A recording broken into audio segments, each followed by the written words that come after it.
आप सभी का स्वागत है। प्रीवियस क्लास में हम लोग पढ़े हुए हैं basic concept of matrix. Basic concept of matrix. आज की जो हमारी क्लास है, इसमें आज की जो टॉपिक है क्या है? Types of matrix. क्या है? Types of matrix. आइए टाइप्स ऑफ मैट्रिक्स में फर्स्ट देखिए। फर्स्ट आपका है कॉलम मैट्रिक्स। क्या है? कॉलम मैट्रिक्स हो गई आपकी कॉलम मैट्रिक्स। अब कॉलम मैट्रिक्स क्या होता है?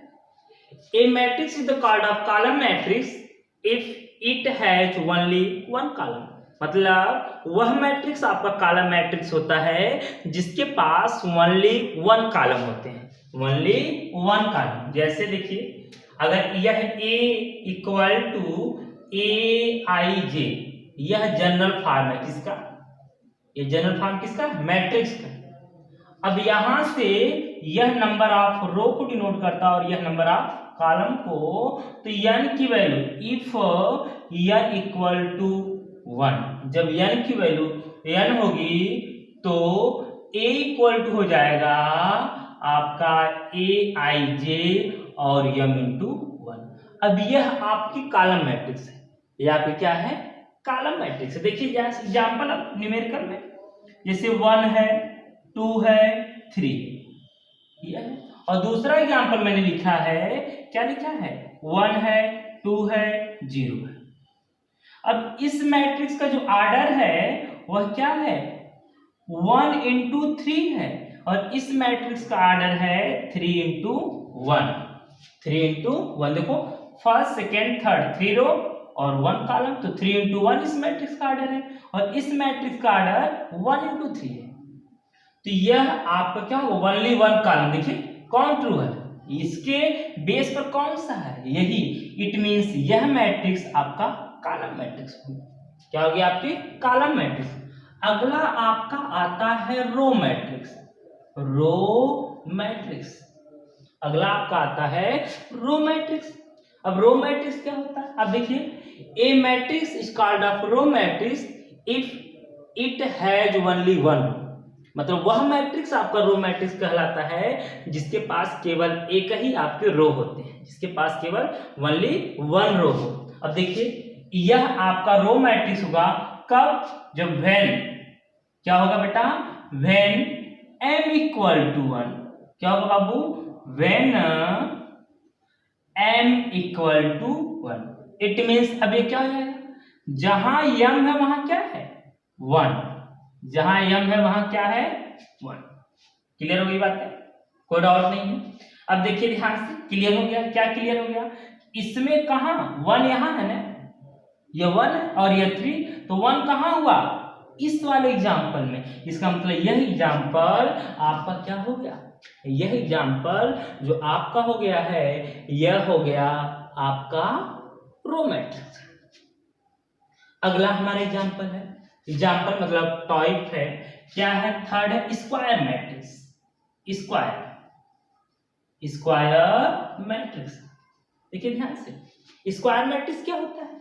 ध्यान से, a matrix is a square matrix if number of row equal to number of column. मतलब जब कोई मैट्रिक्स के number of row number of column equal होंगे तो उसे कहेंगे स्क्वायर मैट्रिक्स। क्या कहेंगे हम लोग? Square matrix. आइए देखिए एग्जांपल, जैसे अभी मैं बार बार लिख रहा हूं जनरल फॉर्म में, a इक्वल टू BIJ है और m इंटू n है। m क्या है? Number of row. n क्या है? Number of column. मतलब m की वैल्यू n की इक्वल होगा if m equal to n, then a is a square matrix. मतलब जब किसी मैट्रिक्स में रो और कॉलम आपस में इक्वल होंगे उसे हम क्या कहेंगे? स्क्वायर मैट्रिक्स कहेंगे। उसे हम स्क्वायर मैट्रिक्स कहेंगे। यह हो गई बात क्लियर? अब एग्जांपल न्यूमेरिकल के रूप में देखिए, ध्यान से देखिएगा। जैसे यह आपका है 1 2 0 5 0 1 1 0 1। ये देखिए number of row 3, number of column 3 into 3। It means m equal to 3 n equal to 3। अगर इससे कंपेयर करें, m की वैल्यू भी 3 है और n की वैल्यू भी 3 है। इट मीन्स इस मैट्रिक्स में आपके नंबर ऑफ रो और नंबर ऑफ कॉलम की इक्वल है, इसलिए यह मैट्रिक्स आपका क्या होगा, स्क्वायर मैट्रिक्स होगा।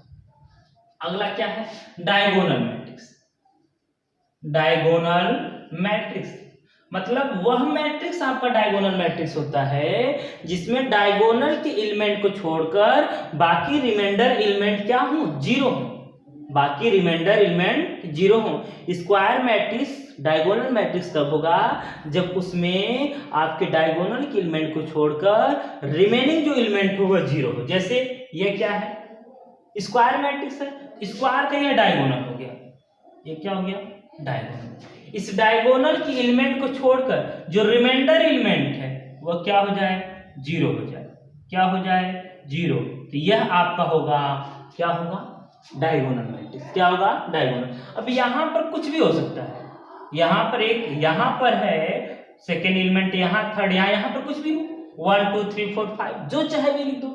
जैसे मैंने लिख दिया, यहाँ 1 लिख दिया, यहाँ 2 लिख दिया, यहाँ 5 लिख दिया। एक आध प्लेस पर कहीं जीरो भी हो सकता है, ऐसा नहीं कि जीरो नहीं होगा। अगर यहाँ एक, यहाँ जीरो भी हो जाएगा तब भी क्या है, डायगोनल मैट्रिक्स। तब भी क्या है, डायगोनल मैट्रिक्स। मतलब यह बात आपको क्लियर हो गया कि स्क्वायर मैट्रिक्स डायगोनल मैट्रिक्स तब होगा जब डायगोनल के एलिमेंट को छोड़कर रिमेनिंग एलिमेंट आपके जीरो हो जाए, रिमेनिंग एलिमेंट आपके जीरो हो जाए। अब नेक्स्ट आपका क्या आता है, नेक्स्ट आता है स्केलर मैट्रिक्स।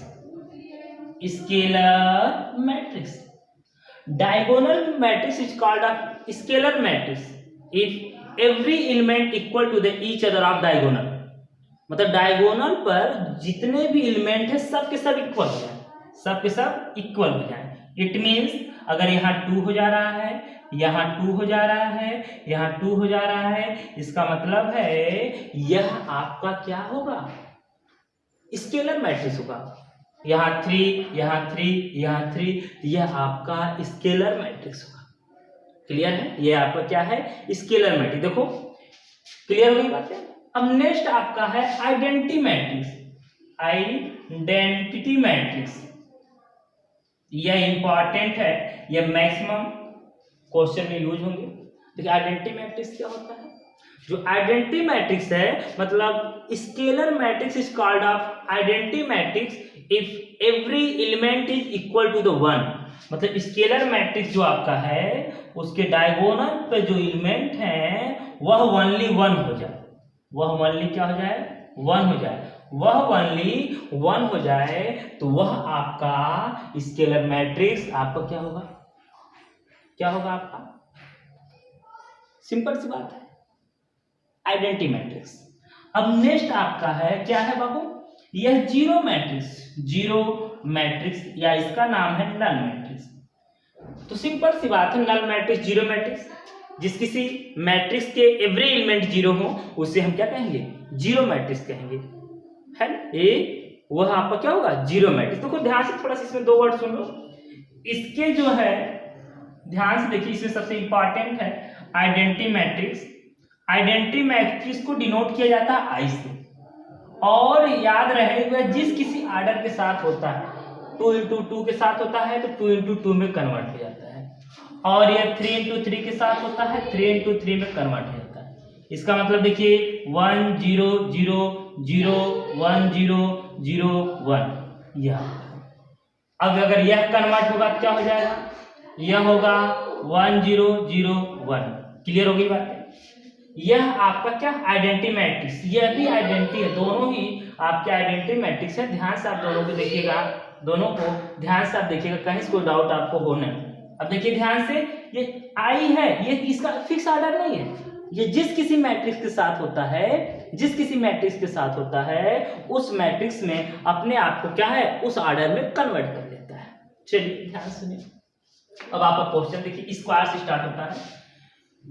देखो ध्यान से, every zero matrix is square matrix, every identity matrix is square matrix, every scalar matrix is square matrix, every diagonal matrix is square matrix.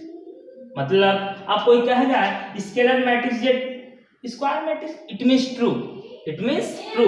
अगर आपसे ये कोई कह दे scalar matrix is the part of square matrix, मतलब सही है, मतलब क्या है, सही है। Diagonal matrix is part of square matrix, मतलब यह भी आपका क्या है, सही है। तो यह ध्यान रहे, पर every square is the diagonal, यह पॉसिबल नहीं, क्योंकि डायगोनल तो अपनी कंडीशन है, स्केलर की अपनी कंडीशन है, इसकी अपनी कंडीशन है, इसकी अपनी कंडीशन है। तो इसकी कंडीशन क्या है, number of row equal to number of column, और ये सब में है number of row equal to number of column. तो हमें उम्मीद है कि आपको टाइप्स ऑफ मैट्रिक्स में कहीं से कोई डाउट नहीं है। फर्स्ट क्या था आपका, कॉलम मैट्रिक्स, सेकेंड क्या था, रो मैट्रिक्स, थर्ड क्या है, स्क्वायर मैट्रिक्स, फोर्थ क्या है, डायगोनल मैट्रिक्स, फिफ्थ क्या है, स्केलर मैट्रिक्स, सिक्स क्या है, आइडेंटिटी मैट्रिक्स, और नेक्स्ट आपका लास्ट है जीरो मैट्रिक्स। अब जीरो मैट्रिक्स के बाद जो हमारी नेक्स्ट लाइन है या नेक्स्ट हेडिंग है, उसमें हम आते हैं equalities of matrix. Equalities of matrix हमारे नेक्स्ट क्या है, इक्वलिटीज ऑफ मैट्रिक्स। अब देखिए ध्यान से, equalities of matrix, if A and B are two matrix, अगर आपके ए और बी दो मैट्रिक्स है, अगर आपके ए और बी आपके टू क्या है मैट्रिक्स, हेडिंग क्या आपकी, इक्वलिटी।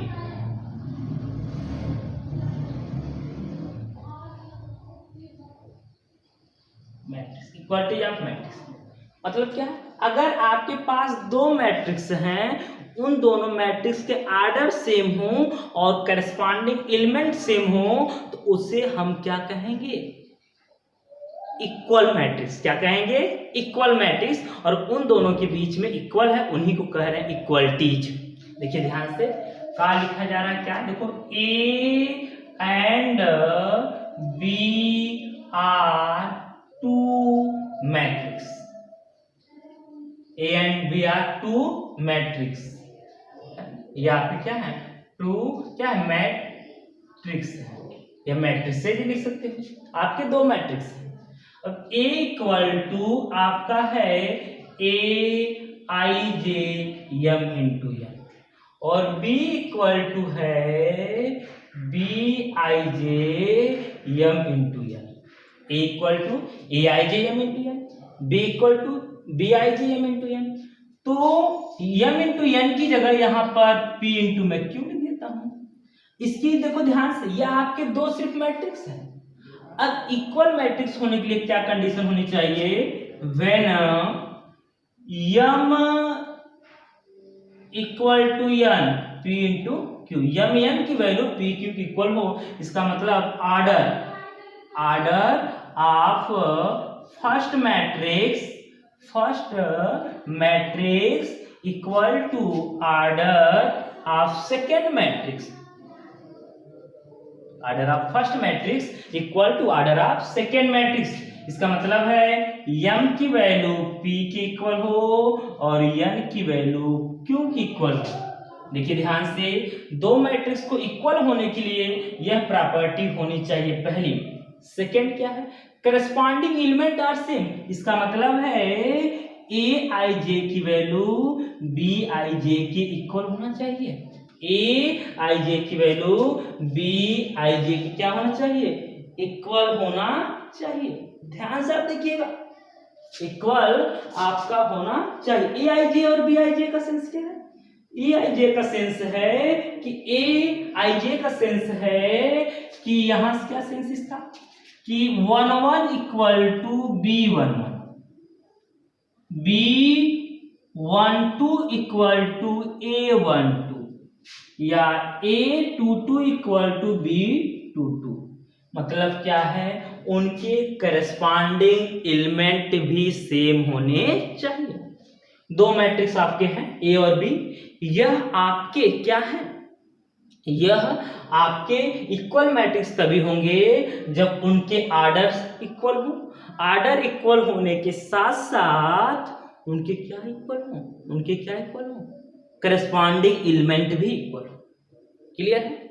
अच्छा अब देखिए ध्यान से, अगर दो मैट्रिक्स इक्वल दे दिया है, अगर लिख दिया हो कि A equal to B, A equal to B, अगर ये गिवन दैट्स हो, इसका मतलब है कि फर्स्ट का जो आर्डर है वही सेकंड का है, मैट्रिक्स ए का जो आर्डर है वही मैट्रिक्स बी का है, और इसके जो एवरी एलिमेंट है इसके अपने करस्पॉन्डिंग एलिमेंट के इक्वल। मतलब A21 B21 के इक्वल है, C21 D21 के इक्वल। एग्जाम्पल में थोड़ा सा मैं बता दे रहा हूँ, जैसे 1 0x1, यह यहाँ से है 1 1x1। देखिए ध्यान से, यह भी 2 into 2 ऑर्डर का, यह भी 2 into 2 ऑर्डर का है। तो यहाँ 1 यहाँ 1, यहाँ x यहाँ x, यहाँ 1 यहाँ 1, पर यहाँ 0 यहाँ 1। इसका मतलब है यह इक्वल मैट्रिक्स नहीं है। इक्वल मैट्रिक्स तभी होगा अगर यह भी 0 हो जाता तो। मतलब इक्वल मैट्रिक्स होने के लिए यह आपकी प्रॉपर्टी होना कंपलसरी है। हमें उम्मीद है आपको टाइप्स ऑफ मैट्रिक्स और आपके इक्वल ऑफ मैट्रिक्स की कंडीशन क्या है इसमें कहीं कोई डाउट नहीं होगा। अगर ये क्लियर है, अब हम एक्सरसाइज पर आते हैं। चलिए एक्सरसाइज की बात हम नेक्स्ट डे करते हैं, आप यहाँ तक क्लियर कर लीजिएगा। अब हम एक्सरसाइज के बाद नेक्स्ट डे करते हैं। आप सभी का धन्यवाद।